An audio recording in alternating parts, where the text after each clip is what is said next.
बाढ़ से होने वाले स्वास्थ्य पे जो खतरे हैं, उसमें 3 भाग में अगर बाँटे तो एक वाटर बॉर्न डिजीज़ेज़ मतलब पानी से होने वाली जो बीमारियाँ हैं, संक्रामक बीमारियाँ, जिसमें टाइफाइड, कॉलरा जिसमें आम तौर पे डायरिया, बुखार लेके लोग प्रेज़ेंट करते हैं।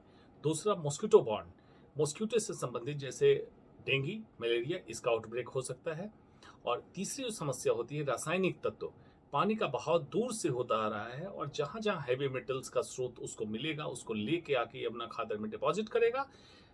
ये रासायनिक तत्व यमुना खादर में डिपॉज़िट तो होंगे, वहाँ जो सब्जियाँ उग रही ऑलरेडी ज़हरीली थीं और भी रासायनिक तत्व का कंटामिनेशन हो सकता है जब पानी का स्तर नीचे उतरेगा।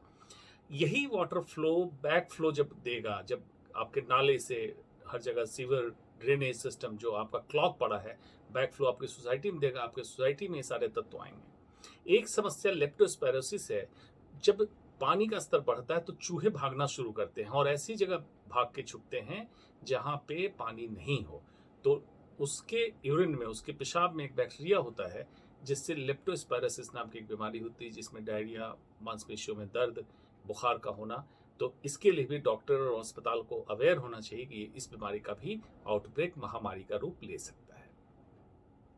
इससे बचाव के लिए जो करना है, इसमें अभी से वाटर सैनिटेशन, प्रॉपर पानी का इंतजाम कैसे पहुँचे सोसाइटी में, बाकी लोग जो दिल्ली में आस-पास रह रहे हैं उनके पास।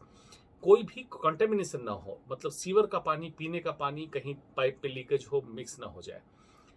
वाटर ट्रीटमेंट जिसमें क्लोरिनेशन ऑफ वाटर, जिस तरह से भी उसमें bacterial load, viral load, fungal load कम करें, ये करने की ज़रूरत है।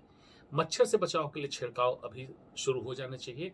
मच्छर की तादाद कम रहे, ना रहे तो बेहतर है, नहीं तो ये आउटब्रेक बहुत तेज़ी से मॉस्किटो बॉर्न डिजीज़ जिसमें डेंगू, मलेरिया कॉमन है, इसका हो सकता है।